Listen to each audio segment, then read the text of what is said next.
Welcome back to Megati.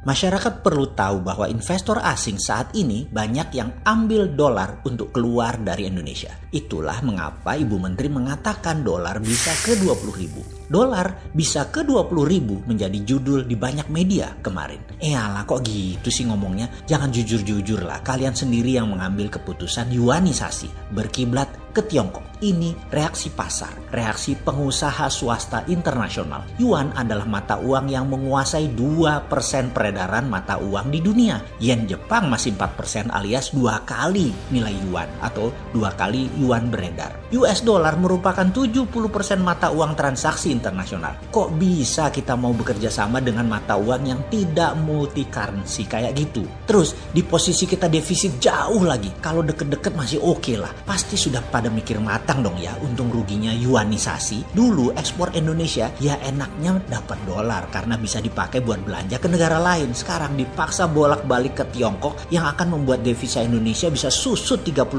loh. Jadi Indonesia kayak jadi provinsinya Tiongkok. Dipaksa muter-muter di dalam negeri dalam tanda petik atau menjadi bagian dari konsumsi domestik yuan. Asli, saya masih bertanya, kok takluk sih kalian sama yuan? Kemudian pasar internasional bereaksi. Sekarang pada ambil-ambilin dolar dibawa balik ke induknya, keluar dari Indonesia. Nanti begitu perlu dolar di Indonesia, ya terang aja dolar langka, bisa jadi 20.000 deh. Itulah alasan mengapa rupiah bisa 20.000. Tapi kok mau sih kemarin kerjasama dengan yuan rupiah tadi? Ada yang neken ya kalian?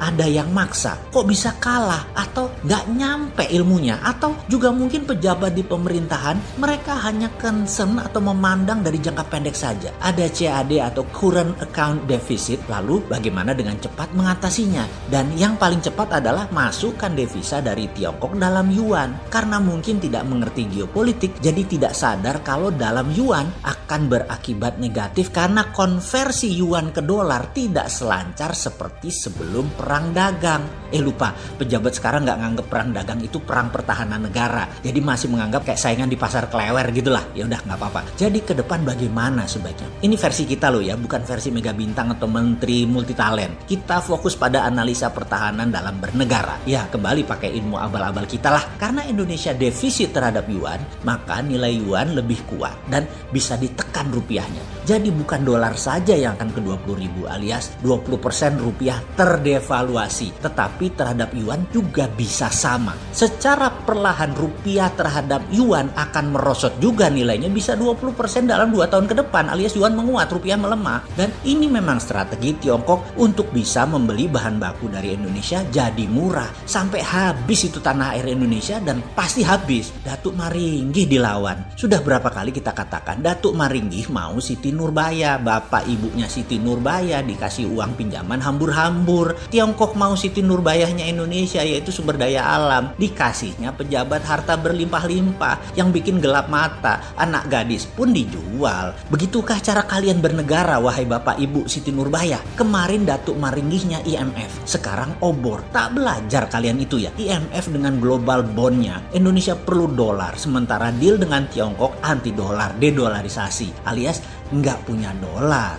Dengan dolar kita mati, dengan yuan kita mati. Datuk Maringgih 1 saja sudah hilang Siti Nurbaya, apalagi Datuk Maringgihnya 2, matilah awak. Begini kita selesaikan. Oke, lewat ya. Kita lanjut. Begini cara kita menyelesaikan. Saya tahu ini masalah dibuat oleh orang lain, tapi kita adalah punya cara cerdas bernegara. Kita selesaikan. Walau kita kritis, tetap kita solutif. Setuju ya? Kemarin SWF sudah akan kalian mainkan. Oke? Setuju ya? Ini model mana yang kalian mainkan? Jangan-jangan supaya bikin Sontoloyo ini senang lalu mengatakan akan menjalankan SWF. Di mana SWF tadi kalau kita tanya model MMT atau model hutang. Kenapa kita pertanyakan? Karena dalam berita ditulis SWF Sovereign Wealth Fund dalam tanda kurung lembaga kelola investasi. Ini apaan sih kalian? SWF kok lembaga? Ilmu dari mana ini? Ini kita bicara jenis batu yang sama kan? Berlian kan? Atau kalian bacanya akik?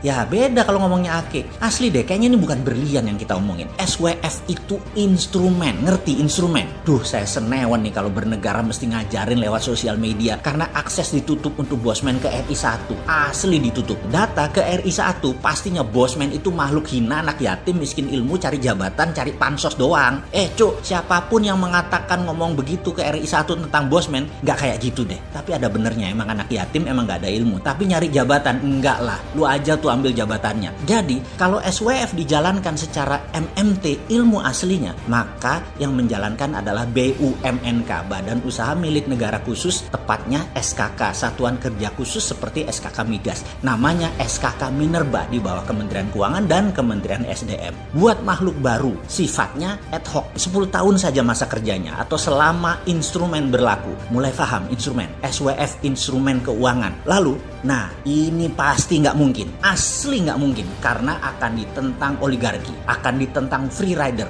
dan para orang di sekitar istana yang makan dari hasil bumi tambang pasti ditentang, karena hal ini akan tabrakan dengan undang-undang Minerba. Semua tambang, SDA, sumber daya alam adalah milik negara. Perusahaan yang saat ini yang menguasai lahan tersebut hanya pengelola. Nanti mereka akan dibayar per output produk sesuai ongkos produksi plus cost of fund plus margin usaha. Semua output produk jadi milik negara. Mampus tuh semua asing-asing dan oligarki. Itu pengusaha Tiongkok di Sulawesi Tenggara, di Kalimantan, bule-bule Tiongkok cabut balik kandang. Perusahaannya tidak boleh memiliki lahan lagi, hanya pengelola tambang. Nggak ada yang namanya ambil saham 51% ala-ala Freeport. Ngapain bayar? Biar aja 100% mereka yang punya Freeport, tetapi produknya 100% punya Indonesia, dan mereka dibayar bukan pakai harga komoditas, tapi pakai biaya ongkos produksi. Ambiar itu semua pengusaha tambang asing di Nusantara. Kalian sekali lagi dibayar pakai ongkos produksi, bukan dibayar pakai harga komoditas. Ngerti? Dan pejabat harus ngerti apa itu SWF.